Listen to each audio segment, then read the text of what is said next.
Okay, folks, so we are back. Unfortunately, my video for me building this part got corrupted, so now I'm gonna have to do it all over again.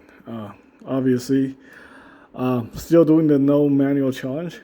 It's just a little unfortunate that I couldn't show you guys that whole build process from scratch, but now that I know how that part is put together, I'm gonna do this very quickly. Again, I actually did that without the instruction manual, but obviously it's a high grade, so there's really nothing complicated here. So it's just gonna get this done as quickly as possible. I actually received another tip. The first one came from Aaron, old viewer from the channel, and I also got another one from a viewer named Adam. So thank you, Adam, for tipping $5. I think this kit cost somewhere around 25 bucks or something like that. I know it's a little pricey because I don't know why it's so pricey. Maybe because of inflation, but whatever. Anyway, normally when this kit was originally released in Japan, I think it was 15 bucks, 15 to $18. But now it's costing people over $25 to get this kit. So, yeah, definitely have to do inflation. All right, so this video is going to be called the, a lot of people say like building Gunpla. I'll give you this whole Zen feeling. Yeah, the Zen feeling of cleaning nubs. Technically stuff like this is actually considered hard labor, cheap and hard labor in China, because you have a factories of Chinese workers sitting in front of runners like these in toy factories, and they're doing hundreds and hundreds of assembly every day. And while we sit here and tell people, "Oh yeah, this is a fun and relaxing process."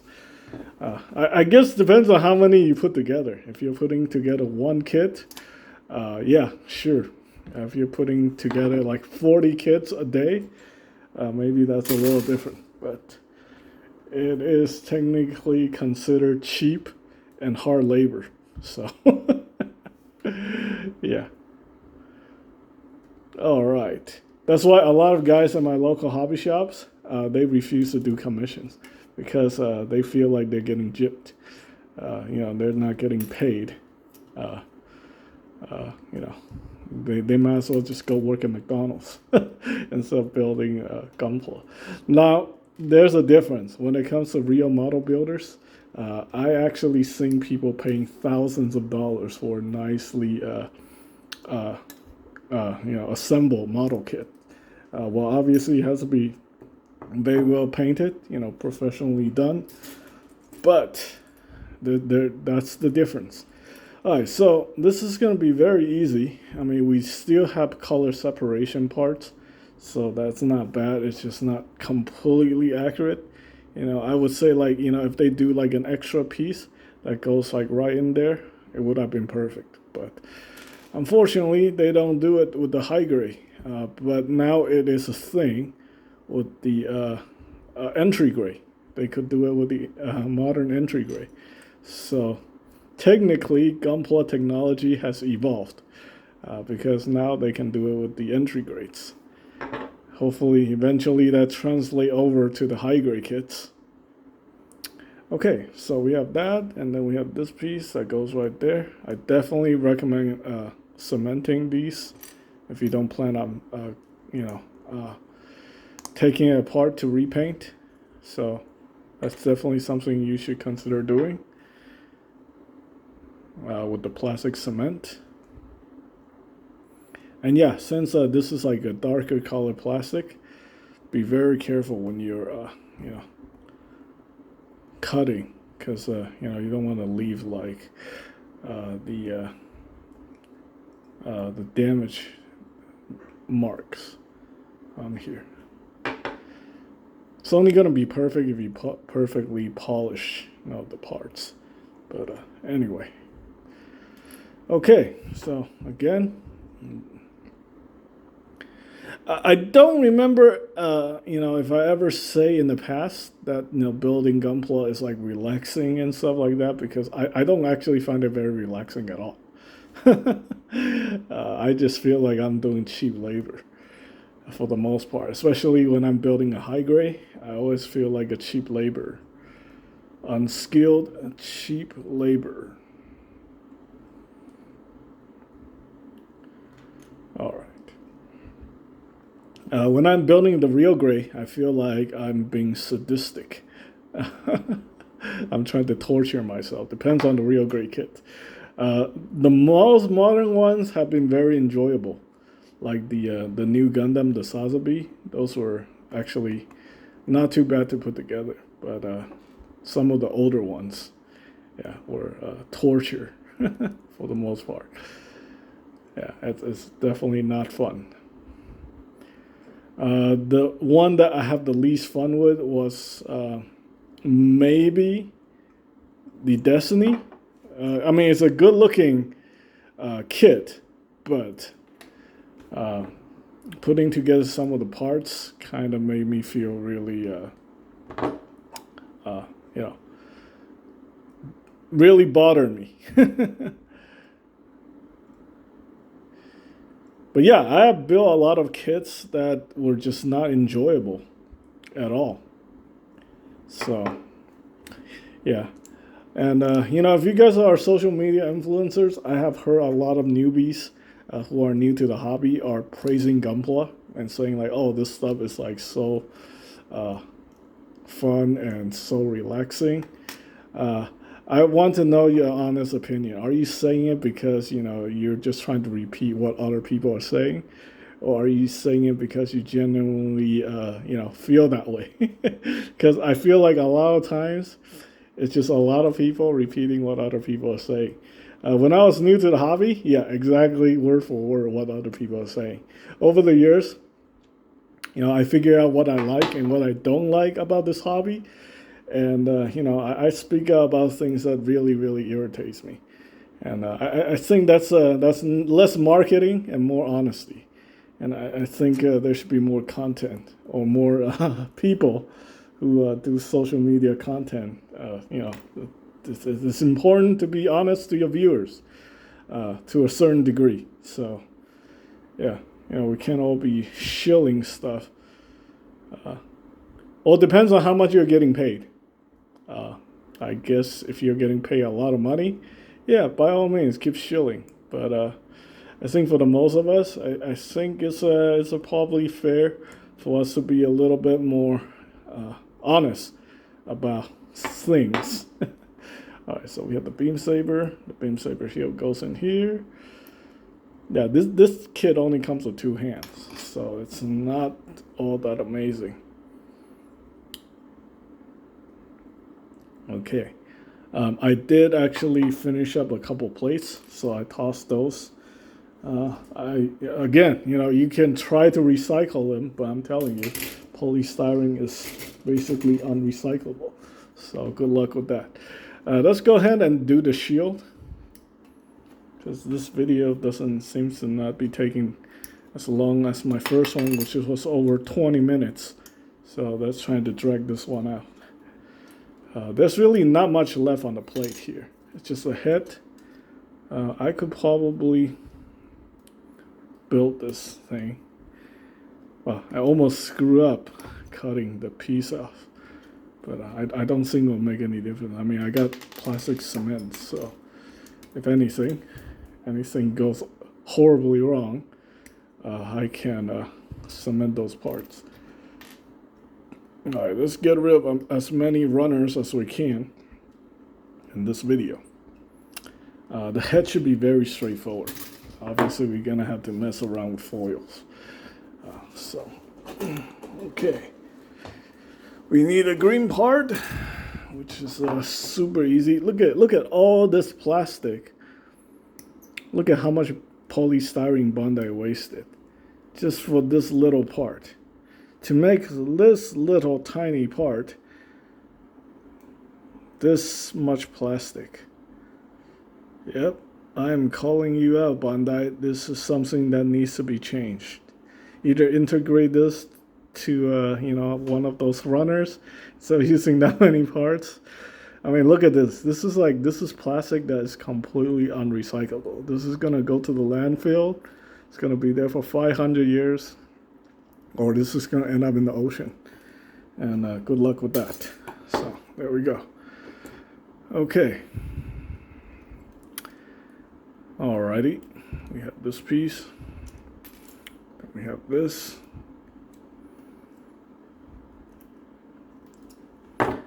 Okay, so that's, okay, we have this piece for the shield. Honestly, I don't like tossing these things away now that I know, how ridiculous and unrecyclable this product is. I don't think it's going to get banned anywhere, though, because who knows? Maybe someday in the future, someone will say something about these polystyrene parts. And then make Gunpla more like Lego, where the parts are already taken off the parts, and we just assemble them directly. And so then it will actually become a building toy instead of a model kit, because it's just straight up assembly. There's no. I think what makes Gunpla qualify as a model kit is because we had to cut the parts off, the runners, and then we had to clean them via cheap labor, ultimate form of unskilled labor. Yeah, because some people, a lot of us brag about being able to build stuff like this, but unskilled laborers in China that gets paid less than $1 an hour. This is what they do all day. So, I don't know, man. It's oh, check out my Gunpla building skill. Well, yeah. I'm sure there are people in China who are getting paid less than $1 an hour who have higher skill level when it comes to assembling toys. So, that's based on fact. There we go. Alrighty.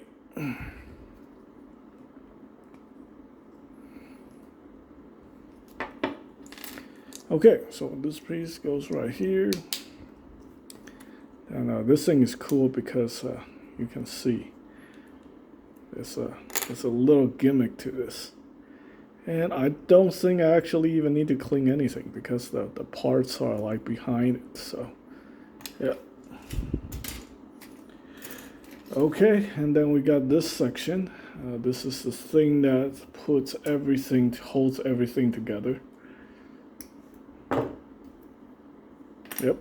And we need this section.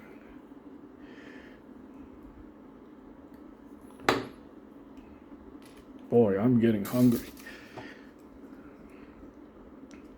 You know what? Maybe there's a connection. Polystyrene. You know what else is used for polystyrene? Utensils.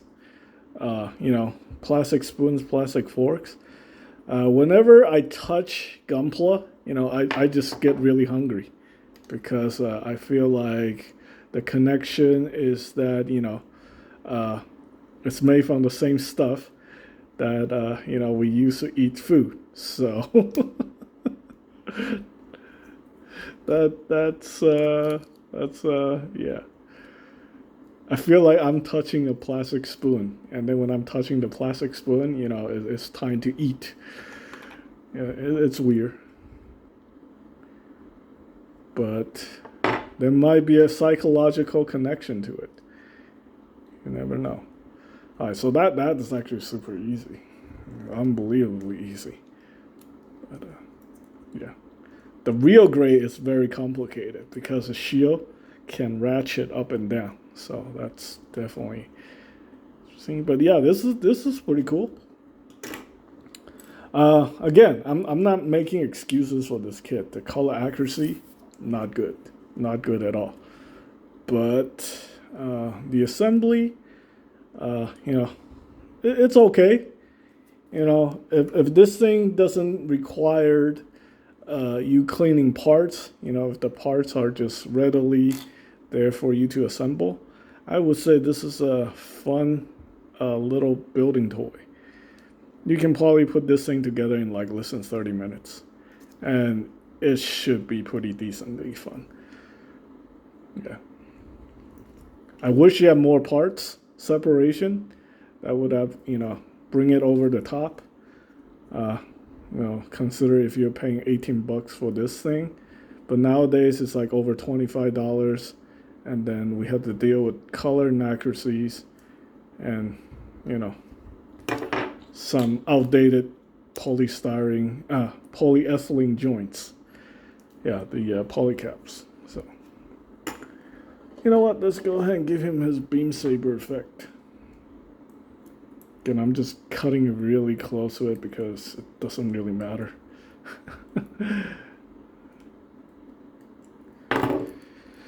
Do a little bit of cleanup. I don't want to be completely embarrassing.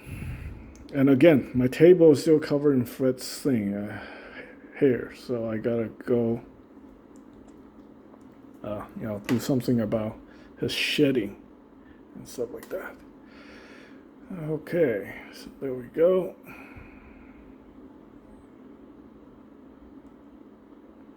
Yeah, some people told me I should do this live stream and then they will tip me better, make it easier. I would consider that in the future, when my internet connection is a little better. Right now, I'm running on mobile internet. I canceled my internet service to save money.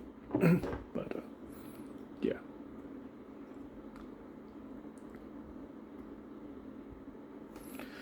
Okay, so we have this Gundam head.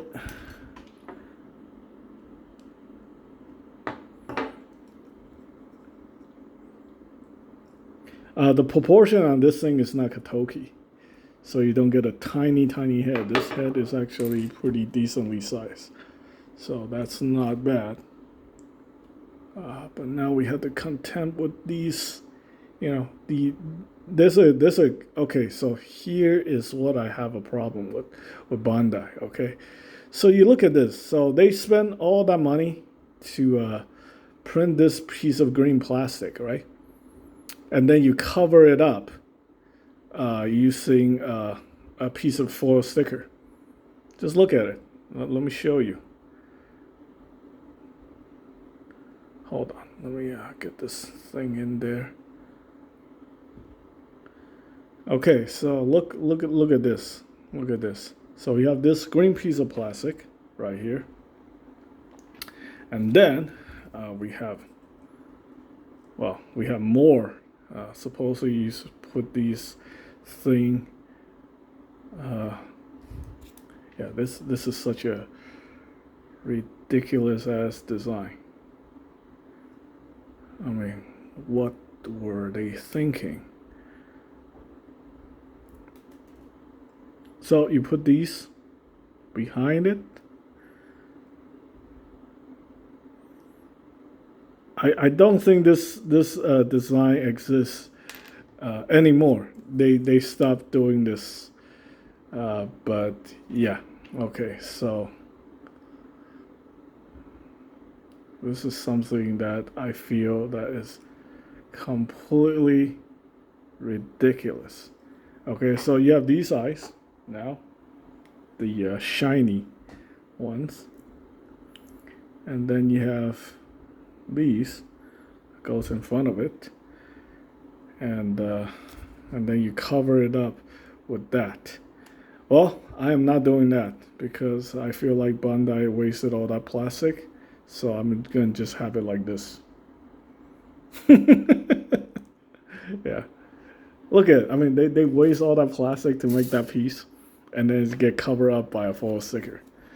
Now, if they were just mold this whole thing into one piece and then let you put in the foil sticker like that, come on, like what are you? What the hell's that, right? Yeah, obviously, people who work at Bandai aren't environmental, savvy. They are not thinking about the long-term problem involving plastic waste. And really, it's actually a very serious problem. So.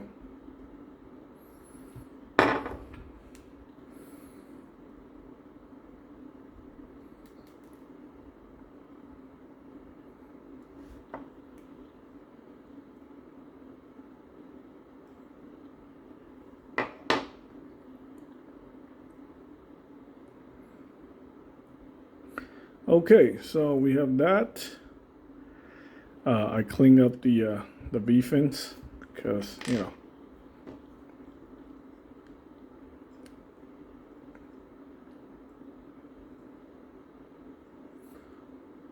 in this section you gotta be a little bit careful. And I think that's it. Oh well, actually no, this is not it. We gotta contend with foil stickers, more foils for the cameras. So, yep, you either do it right or you don't do it right. So there we go. This one goes up front.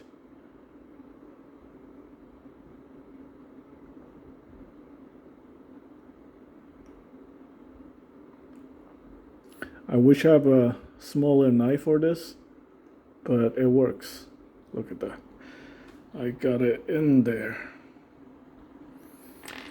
Then the smaller one might be a little bit more of a challenge.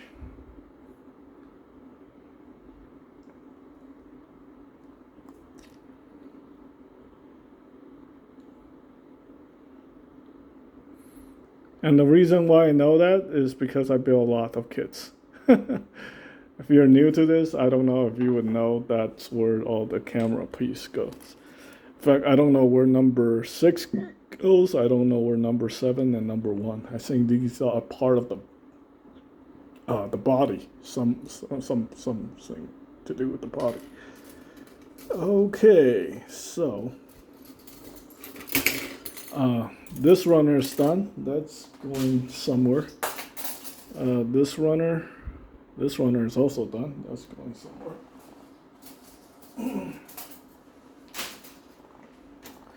We got this piece, and this piece, and we're at 22 minutes. So I'm gonna end the video,